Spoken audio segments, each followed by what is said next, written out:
off the plastic. Touch off the plastic. Hello, Sandler, and this is Jessica Lee. And I'm being told to the plastic. I get it. All right. Welcome tonight for tonight's YouTube Live, where we're going to talk about making great change. And we haven't made any great change in our lives recently, have we? You don't even need to answer that. I'll dive right in. And please let us know, because it is windy out right now. Please let us know if you can hear us all right. We have our backup computer that Jessica is running for the chat window, but our backup window seems to be kind of special. And by special, we mean a little bit slow here this evening. And so it is coming to life. No comment. This is a great change that needs to happen. This is a great change. I've been telling Michael that he needs to get a new laptop for years, I think. All right. Now is the time. Perfect. Okay, done. Go for it. All right. Let's talk about what an interesting time it's been. And by an interesting time, I mean kind of flipped upside down and backwards. And that's really the topic of tonight, why change means great discomfort, but great discomfort is not necessarily a bad thing. So as an example of that is this Sunday, it was my birthday. Woohoo! And I ran to the top of a mountain, a 13,000-foot mountain. And you could say it was great discomfort, but you could also say it was a lot of fun, and it showed how far I've come. So often these tight and narrow doorways that we get to squeeze through in life. All right, I know you want to say something. Nope. Okay. No. These tight and narrow doorways that we get to squeeze through actually lead to greatness. And that's what's going on with us. So with Inspire Nation right now, I think we've hired, I don't know if it's 2, 3, I should know this, 3 or 4 people more or less. We've got YouTube assistants, we've got upload assistants, we've got social media assistants. You don't know how many people we've hired? Well, I have a good idea, 3, but there might be one more, so 4 is really what we're talking about. Yeah, we had a great meeting with Nicholas Vesey tonight, the minister of Aspen Chapel. We're going to be starting a new show there, a live show there in November. And Jessica might be the character foil, pointing out the error of our ways. And she is really, really good at it. I guess what we think are our greatest flaws are our greatest gifts. That could be. So tonight we're going to talk about making great change, overcoming hurdles, being able to move past the egoic mind, which may be screaming at you. You can't do it. You shouldn't do it. You need to stay comfortable. Stay in your bubble and do not change. And how you can step forward into your future, no matter how uncomfortable it might be. So before we do that, a few quick notes. First, Instagram is taking off. If you want to join us on Instagram, where we have been posting daily, it's not Inspire Nation Show. It is Inspire Nation Live on Instagram. So I believe that'd be instagram.com/Inspire Nation Live. Second, we're 100% supported by you, our audience. So come on over to Patreon, patreon.com. Become a Backstage Pass member. We've been really great up until we got Instagram started this week about making some really special posts for you guys. I'm redoubling my effort to get back to that, where you're going to get a lot of behind the scenes information that we don't even have up on Instagram. Lots of the challenges, the learnings, the growths, the lessons that Jessica and I are going through as we're building this show and as we're building our lives as well. And even building our family. That's the kind of stuff that we'll be discussing on Patreon. Again, that's patreon.com/Inspire Nation. Also, we've got just a few spots left for fall coaching. So if you're feeling stuck, if you're feeling like you need to make great change, you're not sure how to go about it, where to turn, or even what direction to go in once you make that change, I can help. That's what I am best at, is to help you make that change and help you really up level your life. If you want to find out if coaching is right for you, simply come on over to inspirenationshow.com/coaching. Again, that's inspirenationshow.com/coaching. Lastly, It's kind of the running joke, but we are moving closer. We have an amazing program called imeditations.com where we're going to be able to give you so many great meditations to help you dive in almost on a moment's notice and help you to quiet the mind, to be able to manifest what you desire, to be able to reduce your stress and anxiety. And it's actually really in 12 different categories. We've got all these great meditations for you, and we are inching closer and closer to release that. I can't say an exact release date. It has been more challenging than we expected, but we are getting closer. And you can go to inspirenationshow.com and sign up there, and you'll be one of the first to get access to these great meditations as soon as they are live. So, with that said, what have we been doing? Well, we are hiring. That's one of the big changes we're making, and we're doing so first off so that we can have baby making this fall, or more specifically, carrying baby to term, because if you know anything about us, well, yes, I'm saying carry to term, have energy, not have you on the computer the whole time. She's not going there. Not. There is nowhere you can go with that. No, but you said baby making this fall, like. You know what I mean by that. Making room for baby to come in rather than you being working full-time and me working full-time plus. I know. It didn't sound right, but it's because it didn't sound right that so many people join us on this. They're getting their entertainment value. I was joking earlier about how I'm starting to talk like you. I'm using the wrong words for things. So that's kind of a behind the scenes thing, is that I never come up with in our private conversations the words at quite the right moment. And so I'll just give things random names. Yes. What was it? Yesterday you asked for the blowtorch. And what was I trying to do? Pump up a tire or something? Oh, yeah. And I said, when we do have a baby or a little toddler, we should be more careful about the words we use. So little toddlers. Mommy, Daddy, can I have the blowtorch? Yeah. That is a very good point. All right, people are dropping off precipitously. We better keep it on track here. All right, I want to talk about the changes we've been going through. The biggest or most difficult one for me has been each show that you listen to, not on YouTube, but on iTunes, where we're a 5-day-a-week show. I have literally uploaded myself each evening. That's been, in a sense, my baby. And I've had a hard time letting go of my baby. Wouldn't you say that's a kind of an understatement? Yes. I've been talking about that for at least a year. So, and I took the leap this week, and I hired somebody to help with uploads. It was uncomfortable. It was scary. It was letting go of control. I had to come up with more organization. There are many steps to this that I still get to work on. My belly has flip-flopped on itself. Oh no, what if somebody else has the keys to the show and if has something happen? But these are the challenges that we get to step forward into. In fact, it's good when you're scared about stepping forward, you get to ask yourself why.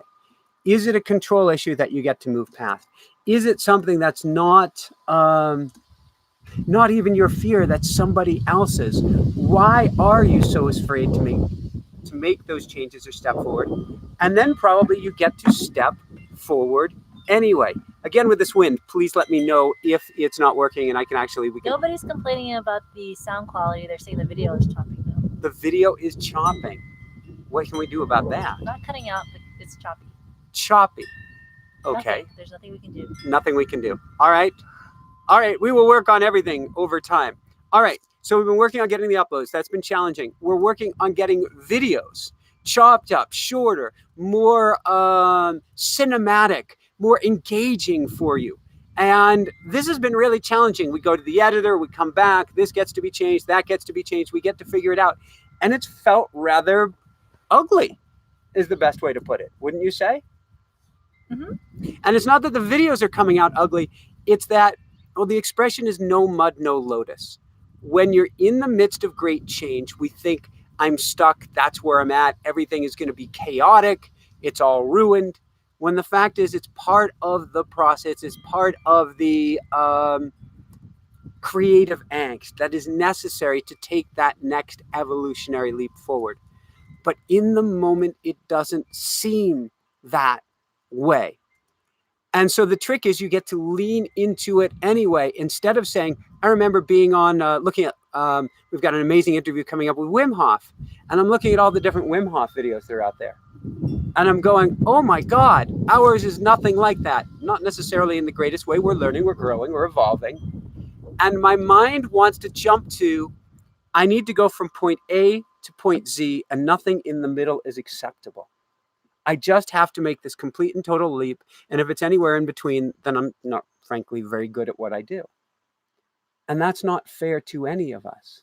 It's okay if you go A to B, B to C, and take very small steps forward. And it's actually not fair to yourself to compare yourself. I call it death by comparison. Compare yourself to the end game by the best of the best and say, well, you're not that, so why even try? And so that's a piece that we've been working on. And lastly, before I have Jessica chime in with what changes you've been working on right now, we're the co-authors of Barefoot Running from a decade ago. And for me to do my birthday run this week, I did it in a heavily cushioned shoe. I had to let go of the dogma of who I am, of what I represent, and say, maybe I don't know best. Maybe there's new technology. Maybe there's a different way to stride in these shoes. Who knows? And be willing to challenge myself to see what come out the other side. In this case, it was my most brilliant, for myself, a 12.5-mile run up 4,000 feet that I've done in a good decade, maybe decade and a half. So with that said, I wanted to jump into you because it looks like we're almost done with listeners. I wanted to check in. The audio is warbling. The audio is warbling. There's no wind now, so okay. I think the connection is weak. All right, and so this can be a learning that we may have to move it back inside after today. I don't think that's the issue. What do you think is the issue? Because the router is right underneath us. Right, and we've looked at the speed, but we don't have the problem when we're inside. So the only other thing I can think of is that the wind may be pushing the screen. No, the audio is warbling. But before that, they were saying the video was choppy. So is the audio still warbling is a good question. While we're talking about that, what reloaded better? Excellent, thank you, Mary. What kind of change have you been up to? How has it felt? First of all, I wanted to talk about what were you like when you were like the barefoot guy? Okay, go for it. Chime in here, and I will be notably humbled. Well, when we lived on Maui, I recall. Yep. This one time we were gonna go eat at a restaurant. Okay. And they saw that you didn't have shoes on. Yeah. And they said that they wouldn't serve us if we weren't wearing shoes. And on Maui, a lot of people go barefoot, but okay. Yeah. And you got upset, and we left, and we couldn't eat there because you felt like you were slapped. Okay. Be slapped, I think is what you were going for. So what are you trying to say? Are you trying to embarrass me based on my 10-year-old self? I guess that was only 8 years ago, but still. What is the point being? Less than 8 years ago. Well, the point being is that you've come a long way. You were really attached to this barefoot persona, and I would get really upset at the places that you would go barefoot. I mean, I like going barefoot. I like going barefoot in nature, in the grass, not so much in cities, public places where there's a lot of traffic. Bathrooms. Yep, that one makes sense. And so what you're saying, and it's something that I've been teaching a lot about lately, is when it comes to dogma on just about anything, although I was reading this Richie Rich catalog inside that was talking about all of these fur products and killed animals and stuff, I think it's okay to hold on to a dogma with that one and say, just no, that's just wrong. But in general, we tend to clench, to hold on too tight. And the we I'm speaking about is myself. And to say, I am this. I am a vegan. I am a barefoot runner. I am a... Wait, are you not a vegan? What's that? Are you not a vegan? I'm a veganitarian. You throw me an egg now and again and I don't complain. And now all the vegans out there are like... aghast. Dogma is a challenge. When you're that rigid, you break. You don't bend with the wind, you break. And you don't allow for something else. So a few years ago, I guess 4 years ago, I don't know when it was, I was coming back from injury. I had many broken bones. I was struggling to heal. We were about to go. You had lost a lot of blood. I'd lost a lot of blood. You had, I think, 4 units of... 5? I believe it was. I know the fish gets bigger. I'm pretty sure it was 5 units of blood, though. Okay. And yeah, your body had a long way to go. And I was really struggling. And we were also headed over to Thailand to see about running a meditation center over there. And right before we left, I was serving the cats food, and I felt a calling to eat their food. Yes. Yeah. And so I had started with bone broth, and then we went from bone broth, we went to Thailand, where I just said, give me everything on the buffet. I'm just going to reinvent myself during this period. We have a dear friend who's a naturopath, and she herself tends to be a raw vegan. Mm-hmm.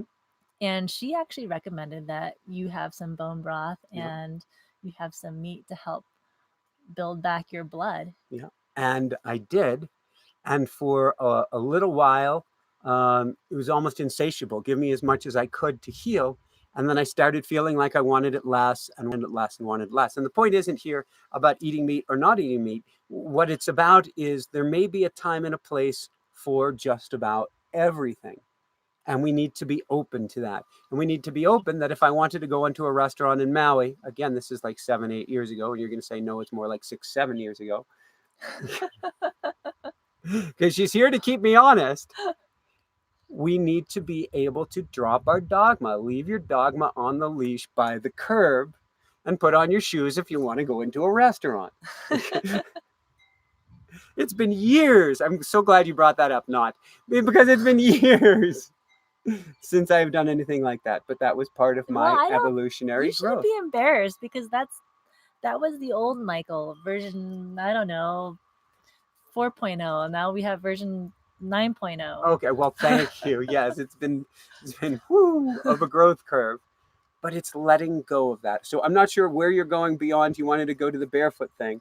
I was talking about what you've been experiencing with change lately, but people seem to be grooving on that. So feel free to humiliate away.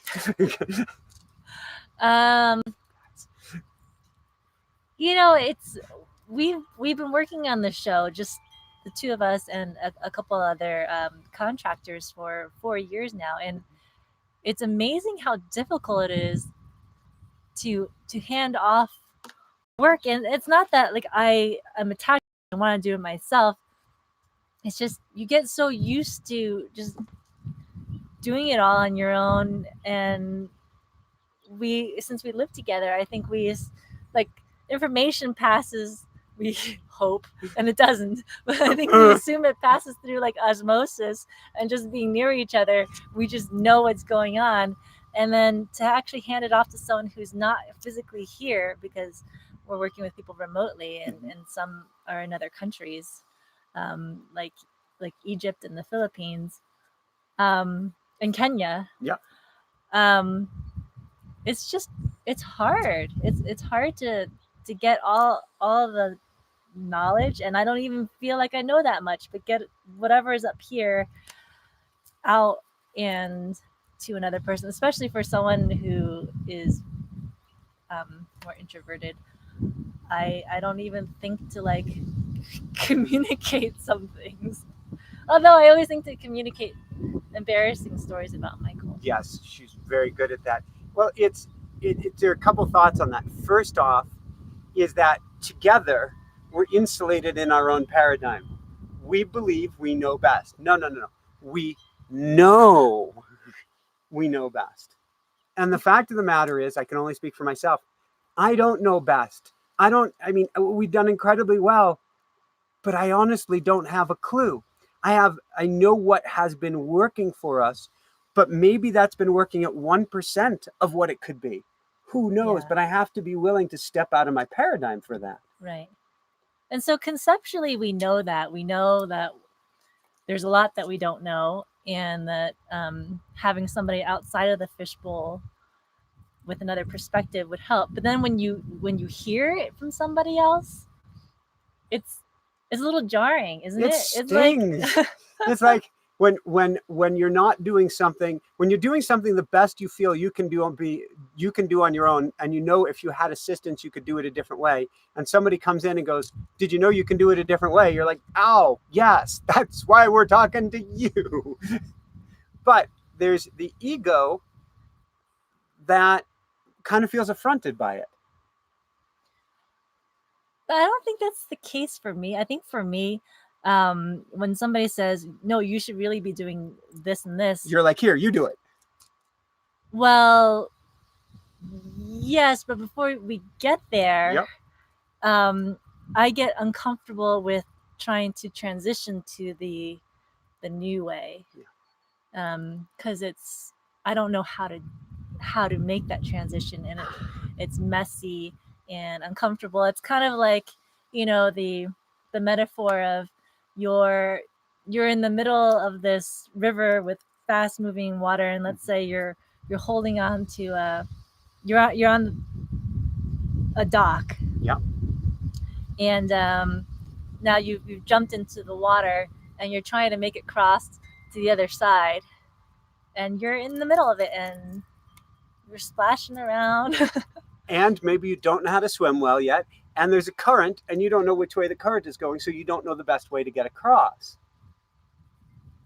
I think generally when you jump into a river, you know which way the current's going, unless you're under the water. And I'm thinking more of swimming to a small island or a sandbar. Okay. Offshore, and you jump in, you know where you want to get to. But then there's more than one current. And there's all different currents going on, and it's messy and it's ugly, and when you're treading water in the middle and you're going, holy crap, how did I get here? You're going, was this a mistake? Should I go back to comfort? Should I go back to the known shore? And you're going, wait, there's so much chaos here. I've ripped up so much, there may not even be an easy way back to what I had known. Right. We could just sink. That's the fear. That's the fear. There's no format today, is there? Yes, there's a format in that we're working on talking about how you can make great change. And when you're in the middle of change is when I believe it feels most uncomfortable. But that doesn't mean you're doing anything wrong. It could actually mean you're doing everything right. You just get to bob, catch your breath, and then swim forward a little bit more. So, how does this apply to everybody watching? Because most people watching aren't in the middle of hiring new employees. But they are, particularly as we're going from summer to fall. Whether it's having kids go back to school, having kids go to college, getting a new job, just the energy of shift from summer to fall is a great change in and of itself. And I'm betting that everybody listening is going through some sort of a change right now, or feels I get to make a great change. And the fears and concerns that we're expressing here are the exact thing that are keeping people, and have kept us in the past, stuck. And so if we can share how we're stepping forward or what's going through our mindset, it helps people to get unstuck this fall, because I believe we all have things in 2019 that we want to get done before the end of the year, that we've talked about in the summer. Summertime is kind of siesta time. It's hot, at least in the Northern Hemisphere. It's hard to really step forward. The energy isn't of go, go, go. No, it's of play. Yeah. And now, I'm sorry, guys, it's getting to the end of playtime. And we want to figure out how to step forward. So do you have any thoughts or suggestions on how we do that? When we flip that switch, which actually I watched you flip probably 2 weeks ago, do you think? 2-3 weeks ago? There's a hummingbird watching me from behind, chirping at me. And you said, all right, let's get YouTube going. Let's get iMeditations going. And I watched a switch go in you. What was going on?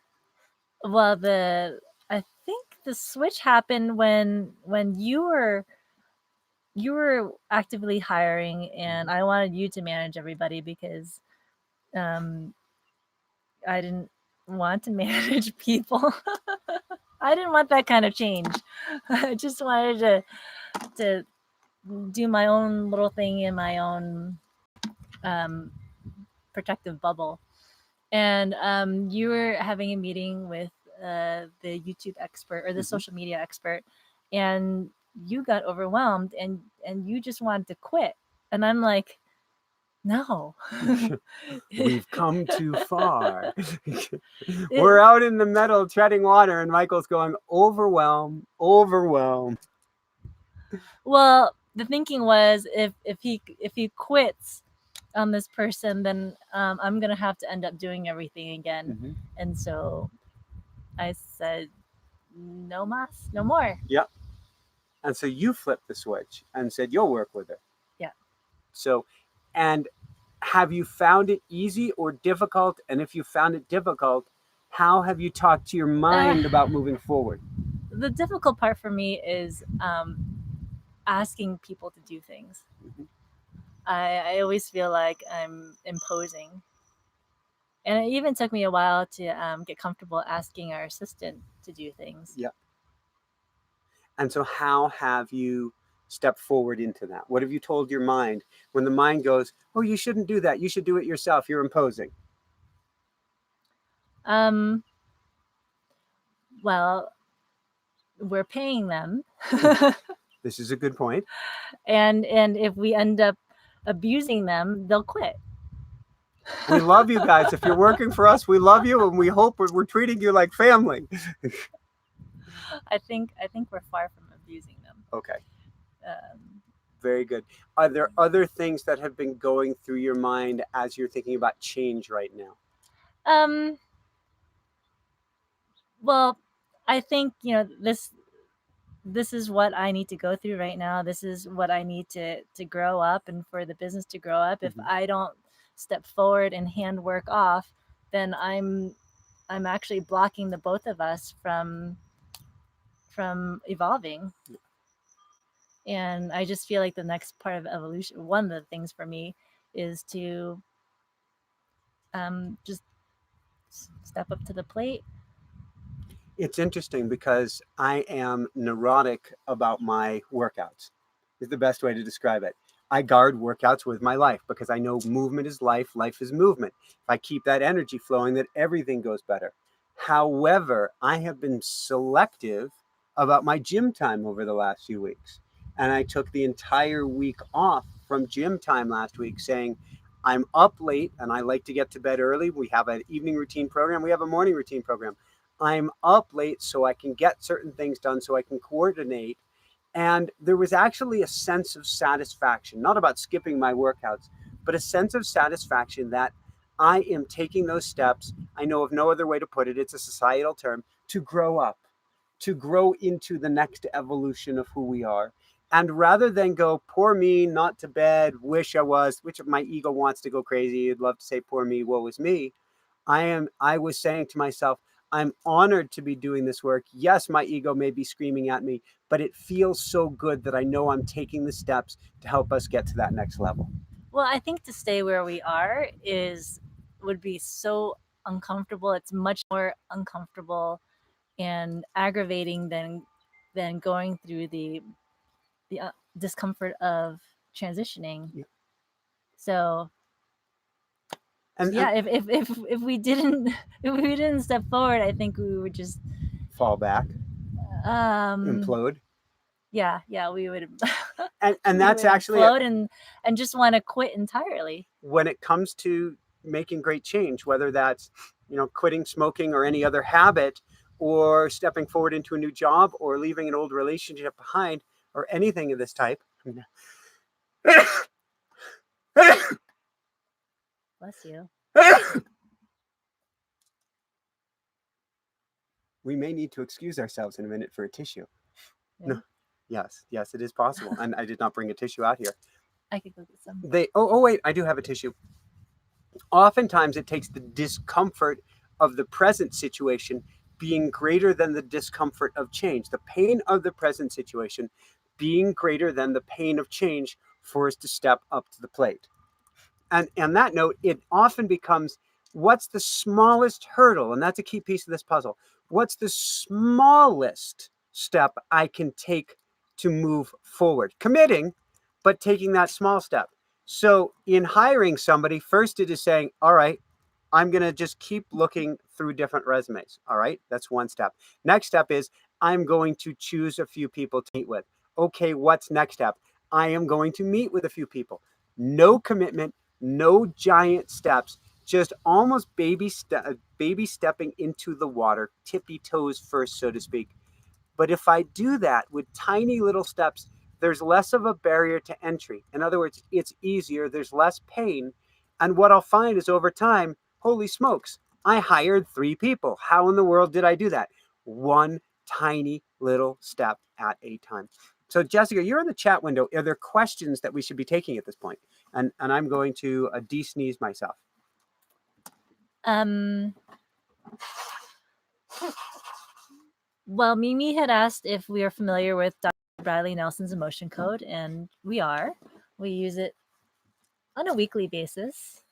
Yep. And it's something that if I was to ask my guide, so to speak, they want me to do it almost on a daily basis right now, because I've been doing a lot of tapping work on it. I have some wounds in me that still I get to work on. They may be lifelong guiding wounds. As Rumi says, the wound is where the light shines in, having to do with my parents and being less than. And my mom, I love you very dearly if you're listening. She gave me a little bit of a zinger last week. She was having a bad day and threw the dog a bone, so to speak, or threw the bone at the dog, so to speak, me being the dog in this case. And it pointed out some wounds that I get to work on. And I do get to dive back in with some more emotion code and clearing. With that said, working on emotion code, I believe, and you have mentioned, may have saved our marriage. Yes. Yep. Because once we got through clearing the childhood stuff, and there's still childhood stuff that comes up, but like the bulk, the really big events from my childhood, all of the clearings were from our time together. In other words, folks, it's all my fault. But you're part of the solution too. Yes. Thank you. Why does that sound like an abusive relationship? First, oh God, I don't even want to go there, but they're just not going there. All right. Do we have any other questions, or do you have questions? We have an important question from Simply Faye. Okay, and let's pull the microphone up because it just got windy for a second. Simply Faye writes, Michael, I am currently experiencing a major life change. How do I gain back my self-confidence after a breakup? My long-term partner broke up with me because of my goals, dreams, and visions. All right, Simply Faye, this is going to be the opposite of the answer you were looking for. So fasten your seatbelt and know that I did this out of love. Congratulations. And I'm not saying that lightly, and I'm not saying your partner's not a great person, but they were not a match for where you are going in life. They were not vibrating at the same frequency as you. They were not enjoying or entertaining the new empowered Simply Faye and her mission. And you need and you deserve somebody who is. That doesn't mean there's anything wrong with them. That's not placing any judgment on them at all. We are all spiritual, amazing manifestations of God. We are all the God within. We are all love. But you need that frequency that helps lift you up. So dive into your projects, dive into your growth, dive into your change. But also, Simply Faye, dive into your tears, dive into your wounds. Allow yourself time to grieve. Allow yourself time to be. And then work on yourself and look for opportunities when the time is right.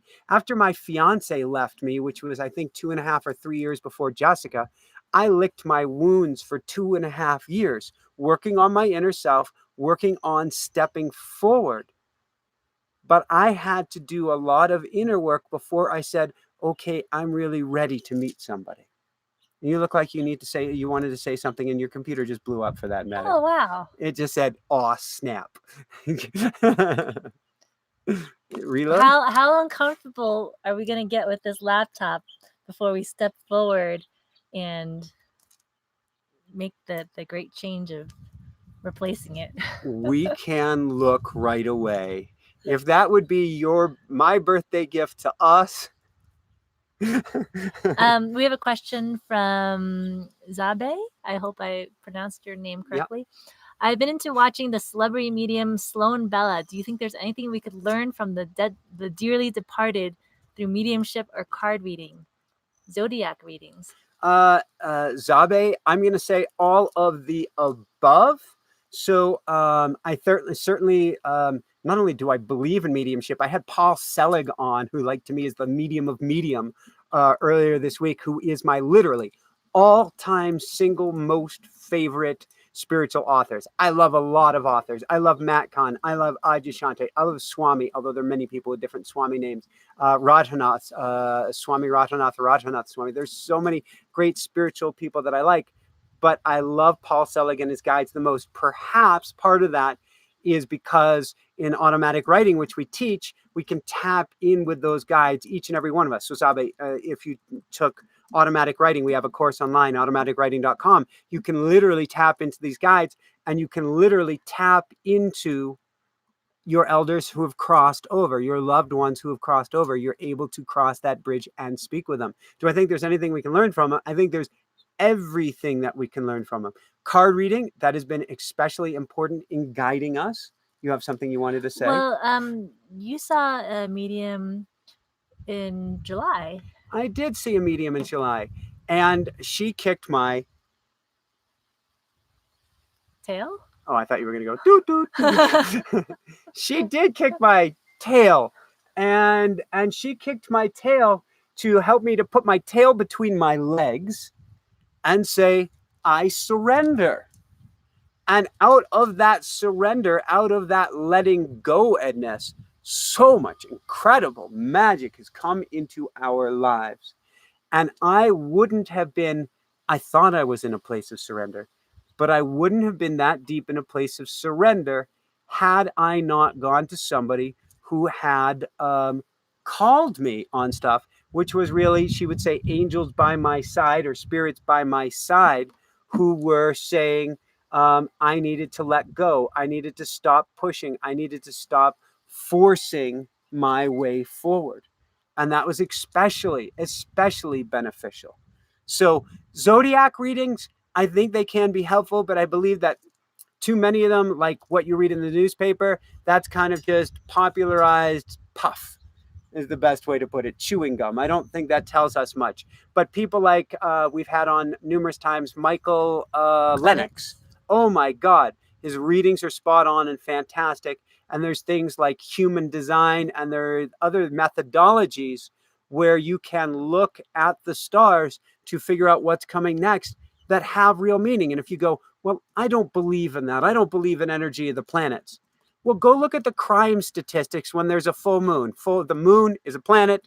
I guess technically it's there's another word for it, but we're going to call it a planet for our purposes. It's something off of the earth that literally pulls us and energetically changes our lives, changes our moods, changes our emotions, changes our decision making. So we are quite literally affected by the stars, and depending on time of birth, where we were born, all sorts of different things, we are all affected by the stars differently. But we are stardust. We're literally walking, talking stardust. Every single thing you see on this earth, every single speck of dirt is stardust. We come from the stars. So it would make sense that we are influenced by the stars. Do we have another question? And thank you for filling in all the details for people. No.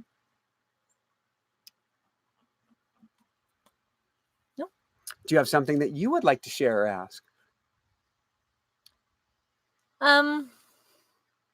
Yeah, so if you could look into a crystal ball right now, where do you see us a month from now regarding our hiring process or training process? I see me, one, addicted to having somebody else do the uploads. I can see that coming so clearly. Yeah, it's funny. So the person that you hired in Kenya, he did one podcast upload. Yeah. And then he's disappeared, and we think that his internet went down because he did mention that his internet had gone down for a day. And I think you got really excited about that one upload, and then I did, and even that upload had challenges, perhaps because of the internet, but still I could see a glimpse of the future, and oh my God, did I want it. So you never know till you try. So one, I see us having somebody else do the uploads on a regular basis. Two, I see our YouTube specialist challenging us, getting us really uncomfortable, really feel like, love you, Adrian, I feel like I'm getting hit with a cattle rod as far as to having to step forward and make changes. And I see that as being very important. It's getting us out of our box. I'm still not sure what to make out of the social media, but it's entertaining at the very least. And then I have this vision for our YouTube videos that is huge. And we may need to take many incremental steps to get there before I have the Hollywood budget to get in the team to make those things. That might be a limiting belief. That person might come on board next week. But we're trying and we're challenging ourselves, and I don't want to stop trying. I want to keep saying, what can we do with this? How can we? So Adrian, our YouTube expert right now, has talked about quality over quantity, and she is right. So what the Pookie is saying is that the Pookie has been saying this for years. I'm not wanting to drop the number of interviews. They make my heart shine. Mm-hmm. And over the summer, we backed off for a month, and I was a little bit crankier. Yes, but for a while, you're talking about chopping up the videos into like 5 or 6 segments and uploading like 30 video clips in 1 week. And I'm like, oh my God, how am I going to keep up? How is anyone who's working for us going to keep up? And how is the audience going to keep up with? And so you're talking about content. Quality. And yes. I'm totally down with us being quality first. I think it was 4 that said quality is job 1, but that didn't kind of work out so well. So we won't steal their slogan. So where do I want to go with that? So those are the immediate changes, but I see other things taking place. So I see us having the breath to do things, the breath to have you in first trimester tired and not needing to do as much. I see us getting our eye meditations out. I see us re-releasing automatic writing. I see us starting our One Mind program around the earth to do this massive group meditation worldwide. All of these things can start to come about as we have more bandwidth from these changes. Yep. And what I expect is that there are going to be changes and opportunities that arise that we could not have thought of just from working with other people. I read a beautiful. We have no idea what they're bringing. Absolutely. I mean, we have an idea, but then there's all this. Yeah, we just can't predict. I read a beautiful Joseph Campbell quote today in my favorite book of the year, and that book is. I'm not even going to get the name of it exactly right. Lion Tamer by Boyd Varty. And I think it's Lion Tracking. Lion Tracking. It's by a lion tracker / life coach on the savannah of South Africa. It's the most amazing words of wisdom. I cannot recommend that book enough. And he mentions in the book a Joseph Campbell quote that says, if you know your exact life path, then that's not your life path. And I really like that. If you know your exact life path, then it's not your life path. Your life path is not to go from point A to B, nice and clean and secure and simple, and I know my purpose and I know exactly where I'm going. No, it's to follow that inner knowing, that inner call, that inner pull that carries you forward while being completely open to whatever comes your way on your path. And that is so, so important. So what we think we're doing today, where we think we're going, may be a tiny stepping stone going this direction, or it might be a tiny stepping stone going 90 degrees off from that. That's okay too. But that is if you're listening to this, if you're into self-help and you're told, well, to manifest, I need to do the Napoleon Hill Think and Grow Rich, and I need to put down exactly what I'm going to do, and I need to read that index card multiple times a day, and I need to burn that exact phrase into my subconscious. Hogwash. Write out your hopes and dreams and goals each day, because they will change and evolve and morph over time as they're supposed to. You look like you have something to add her. Well, we have a question from Bina, who Awesome. writes, is meditation the only tool to tap into my intuition? Meditation frustrates me. After a few minutes, I get nervous and I cannot calm myself down. All right, Bina, we've got several key things that we get to address here. First, let's address, is meditation the only tool to tap into my intuition? No. So if I take you to the edge of the Grand Canyon, you're going to tap into your intuition. If I put you under a cold waterfall, aka Wim Hof, who are having, well, we've recorded, he'll be on the YouTube here shortly, also known as the Iceman. If we put you under cold water, you'll tap into intuition. If I throw you out for a walk in a park, you'll be tapping into intuition. Intuition is something you can tap into anytime, anywhere, as we start to calm down or quiet the mind. So it does not have to be in a traditional meditative stance. In fact, our lives were crashing and burning on Maui when I was personally meditating 4 hours a day.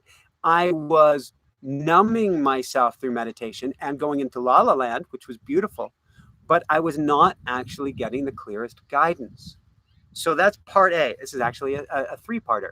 So part B would be, you can also use processes like automatic writing, which we teach at automaticwriting.com, which is our process that we use each morning to go into prayer, almost a meditative state, and ask for wisdom of guidance. We're asking in here, we're asking out there, but we're not doing it by saying, "Oh, Mani Padme Hum, oh, Mani Padme Hum." We are writing things out and seeing what comes to us. It's kind of a third-person writing operation after you go into a state of prayer. Third, meditation should not be stressful. What is meditation? Awareness. That's it. So if you're meditating and you're going, "Oh God, I had another thought. Oh God, I had another thought. Oh God, I had a..." Breathe. Guess what? You're a perfect meditator. You just recognized 3 thoughts in a row. Meditation is awareness. It's not this perfect silence, and I'm a bad meditator if they're not in a perfect state of bliss, if I'm not levitating off of my chair, if I'm not whatever. There are no rules. Meditation is just being present with your mind, being present with the wind, being present with your tuchus on the chair. And I can't believe I said tuchus on air. It's being present with what is. And so what I would encourage you for a meditation is simply to do what I call the 10 count meditation. It's my favorite easy meditation to teach anyone. And it is simply, you're going to breathe in and out through the nose. Breathe in through the nose, down through the belly. Focus on the breath. And out. That's a count of 1. Breathe in through the nose, down to the belly, and out. That's a count of 2. You're doing great. Breathe in through the nose. Is he just going to keep counting up? Oh, wait, I was supposed to be focusing. And out. You're back to 1. Your mind wandered. You go back to 1. Breathe in. Mind's wandering again. You go back to 1. If your meditation is 1, 2, 1, 1, 1, as you're in theory trying to get to a count of 10, but you're always at 1 or 2 because your mind keeps wandering and you catch it wandering, woohoo! That's a perfect meditation. You don't have to go, "Oh, I need to hold on. Oh, I can't think." No, just watch it. Just recognize. Just be with it. You know, our meditation teacher on Maui, Claudio, who actually spends he used to spend half the year on Maui, half the year in Canada. Yeah. He had been meditating since the 1970s, I think, maybe earlier, 60s. And he said oftentimes it still takes him 20 minutes to calm the monkey mind down before he actually gets to any silence. And he's a tugboat of a meditator. Yeah, so even people have been sitting for decades. It still work. But it doesn't mean that he's a bad meditator during that 20 minutes. No. So, and I love his form of meditation. It is my all-time favorite. I call it the Tommy Bahama meditation because he had us all sit in these Tommy Bahama beach lounge chairs. Or people could sit on cushions, yeah, or in lotus position if they were flexible enough. And here's his basic meditation. I'm going to kick back for this, but this is it.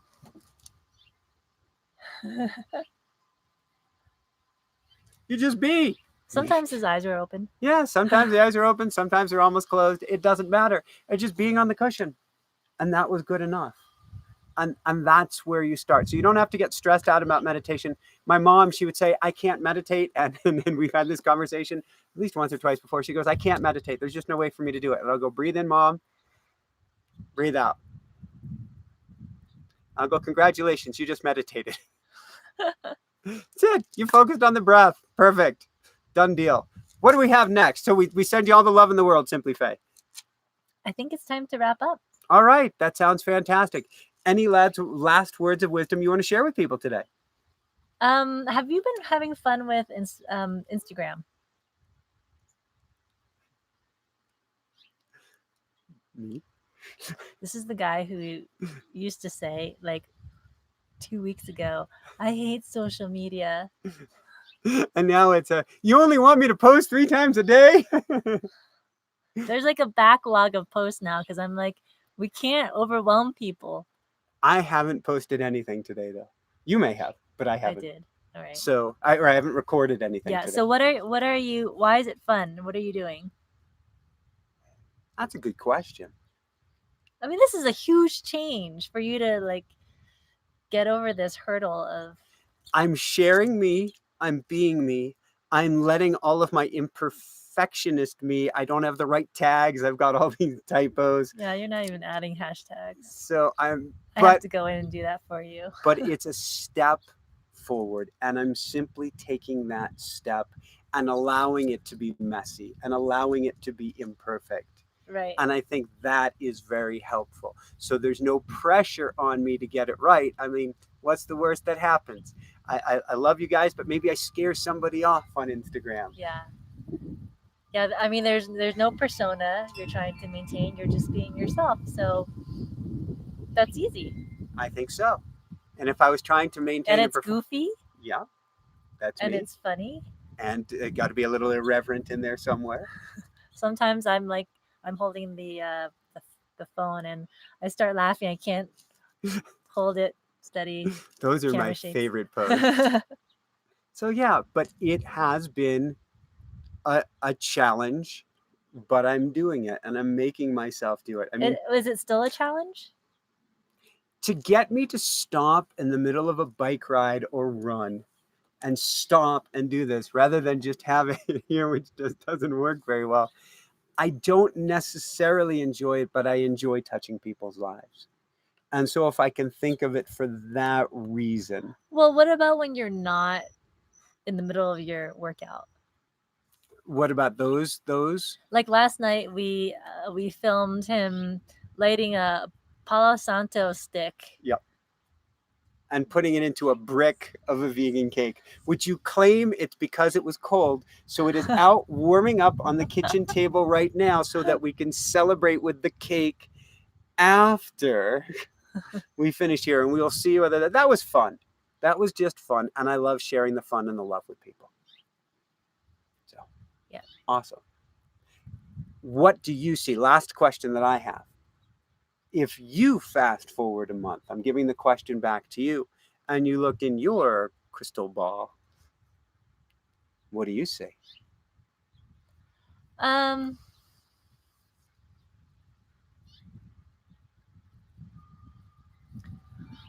don't see anything specifically. It's just a feeling of more flow, of having worked out a bunch of the communication issues with the new contractors, and just having more systems in place and a clearer picture of how work is going to flow from one person to the next and who's going to do what.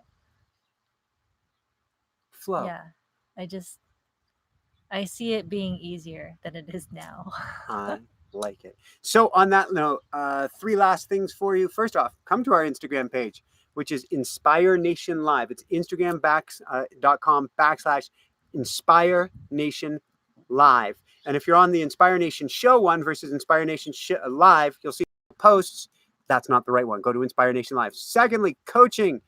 If you want help making this change in your life, if you would like to shift, if you say there's something more for me, I just don't know how to get there, or I need some accountability, or I need some tools, or I need some clearing for these emotional wounds and blocks, then you can come on over to inspirenationshow.com/coaching and sign up for a free one-on-one strategy session with me, specifically if you're interested in coaching and want to see if coaching is right for you. That's inspirenationshow.com/coaching. And last, come support the show. Your support helps keep the show going, helps keeps it going strong, and is going to help us get another laptop so that we can make it even better for these lives for you, apparently. So please come on over and support the show well. That's patreon.com, patreon.com/Inspire Nation. Your support makes a world of difference for us, because all these people we're hiring, that comes out of a budget. Notice we don't have any Arby's or anything like that we're paying to support the show. Right. Yeah, there are the YouTube advertisements, but nothing you can do about that. Drop in the bucket. But it's all about your support. So come on over and support the show, patreon.com/Inspire Nation. Any last words that you want to share with people? Yes, there's a backlog of Mick Sandler, your alter ego, video posts for patrons. So we will get those up shortly. and he saw goats. He saw goats earlier this week. And we'll talk about the goats he saw on the trail. You mean today? No, those yesterday. Was it yesterday that I first saw the goats? It's on one of those delayed postings on Instagram from Mick Sandler, my alter ego. And so you can catch him. Well, not all, almost all. There's one Instagram post, but almost all on Patreon. Well, man, we love you guys. Thank you for supporting us. And I don't just mean financial support of us. I mean for being here today, for your comments. Please comment at the bottom. Make sure you subscribe and click that bell icon. Subscribe, click the bell, subscribe, click the bell to know when our next live is and to know when our next interview is. Comment, let us know your thoughts, your questions, anything of the sort. And we really send all our love your way. Your success is our success. Feel free to share it with us and let us know what we can do to help you on your path as well. That's all I've got from here. Anything else from your end? Mary says she misses the kitties, but once the weather gets cold, we'll be back indoors, and the kitties are still in the house. The kitties in the house. They were busy with the new catnip. Oh my God, the kitties were going crazy on the catnip earlier today. All right, we love you guys, and I'll post the kitties on Instagram. All right, and we've got more hummingbirds behind us coming up. As the days get shorter, the hummingbirds will be coming out more and more to fatten themselves up for their trip down to the Gulf of Mexico and down to Peru. And we're going through, I don't know how many quarts. Maybe we're going through 4 quarts. If we've got, 8 quarts of... No, we probably got 10 quarts out of hummingbird fluid. Each one holds a quart. And we're going through maybe 4 quarts a day right now. 2 cups equals a quart? What's that? Each one of those is a quart. They're 2 cups. I believe is it 2 cups is a quart? 2 cups is a pint. I believe those are quarts. Pint. Glass jar is how much? A liter. The glass pickle jars. That's 4 cups. That's what's going in there. No. It's just 2 cups. Are you sure about that? Yes. She is saying my math once again is wrong. The fish gets bigger. which is why you come to me. You come to me for coaching. You don't come to me for math assistance. Of hummingbird food out. We go through 20 gallons a day. The truck is pulling up with sugar twice a day. We love you guys. Shine bright. Great job, Pookie. There, I said it before I ended this time. Yes, a quarter cup of sugar to a cup. That's correct. Yes. But I still think I'm going to measure these At things. least that math is right. I am a quarter cup. We are doing 4 to 1. Is that right? Yes. I believe so. Yes. Okay. Love you, Mary. You better be.